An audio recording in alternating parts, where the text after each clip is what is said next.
Welcome back our YouTube channel భక్తి మార్గం తెలుగు.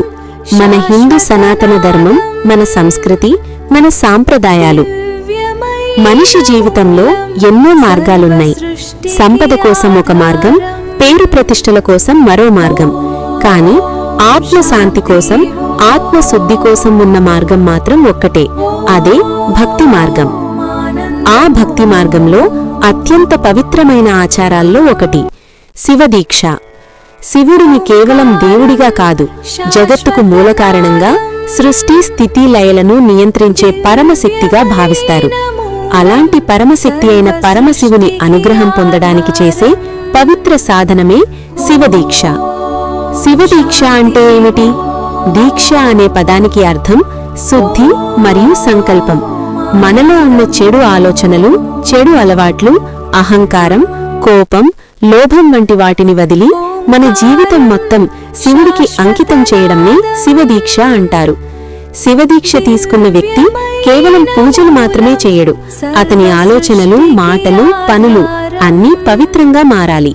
అందుకే శివదీక్ష ఒక సాధారణ ఆచారం కాదు, అది మనిషి జీవితాన్ని మార్చే ఒక ఆధ్యాత్మిక ప్రయాణం. శివదీక్ష శక్తి ఎంత గొప్పది! పురాణాలలో ఒక గొప్ప సత్యం చెబుతారు.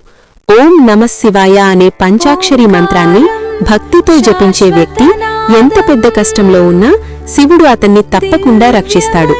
శివదీక్ష సమయంలో ఈ మంత్రాన్ని జపించడం ద్వారా మన మనస్సు శాంతిగా మారుతుంది, మన ఆలోచనలు పవిత్రంగా మారుతాయి, మన జీవితం నెమ్మదిగా సానుకూలంగా మారుతుంది. శివదీక్ష మనిషికి 3 గొప్ప వరాలిస్తుంది. 1 మనసుకు శాంతి, 2 జీవితానికి దిశ, 3 ఆత్మకు విముక్తి. శివదీక్షలో పాటించాల్సిన నియమాలు. శివదీక్ష తీసుకున్నవారు కొన్ని పవిత్ర నియమాలు పాటిస్తారు. ఉదయం బ్రహ్మముహూర్తంలో లేచి స్నానం చేయాలి. శివాలయానికి వెళ్లి శివుడిని దర్శించాలి. ప్రతిరోజు ఓం నమః శివాయ మంత్రాన్ని జపించాలి. అలాగే కోపం, అహంకారం, అబద్ధం వంటి చెడు లక్షణాలను దూరం పెట్టాలి. భక్తి, వినయం, సహనం, ప్రేమ ఇవే శివదీక్షలో ముఖ్యమైన లక్షణాలు. శివుడు ఎందుకు దీక్షని ఇష్టపడతాడు? శివుడు చాలా సులభంగా ప్రసన్నమయ్యే దేవుడు. అందుకే ఆయనను భోలే శంకర్ అని కూడా అంటారు. శివుడికి పెద్ద యజ్ఞాలు అవసరం లేదు, బంగారు ఆభరణాలు అవసరం లేదు. ఒక చిన్న బిల్వపత్రం, కొద్దిగా నీరు మరియు నిజమైన భక్తి ఉంటే చాలు. అందుకే శివదీక్షలో ముఖ్యమైనది పూజ కాదు, భక్తి. శివదీక్ష మనిషిని ఎలా మారుస్తుంది? శివదీక్ష తీసుకున్న తర్వాత చాలా మంది ఒక విషయం చెబుతారు, వారి జీవితం నెమ్మదిగా మారిపోయిందని.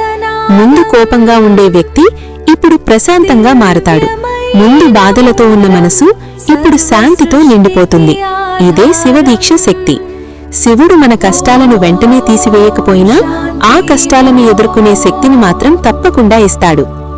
చివరి సందేశం. మన జీవితంలో ఎంత పెద్ద సమస్య వచ్చినా ఒక్కసారి మన హృదయంతో శివుడిని పిలిస్తే చాలు, ఆ పరమశివుడు మనకు మార్గం చూపుతాడు. అందుకే భక్తులు ఇలా అంటారు, శివుడి దగ్గరికి వెళ్లే అడుగు ఒక్కటే, కాని ఆయన కృప మాత్రం అనంతం. మీరు కూడా ఒక్కసారి మనస్ఫూర్తిగా జపించండి. ఓం నమః శివాయ, ఓం నమః శివాయ, ఓం నమః శివాయ. ఈ వీడియో నచ్చితే ఒక లైక్ చేయండి, కమెంట్ చేయండి, నా ఛానల్ని సబ్స్క్రైబ్ చేసుకోండి. మరిన్ని వీడియోల కోసం పక్కనే ఉన్న బెల్ ఐకాన్ ప్రెస్ చేయండి.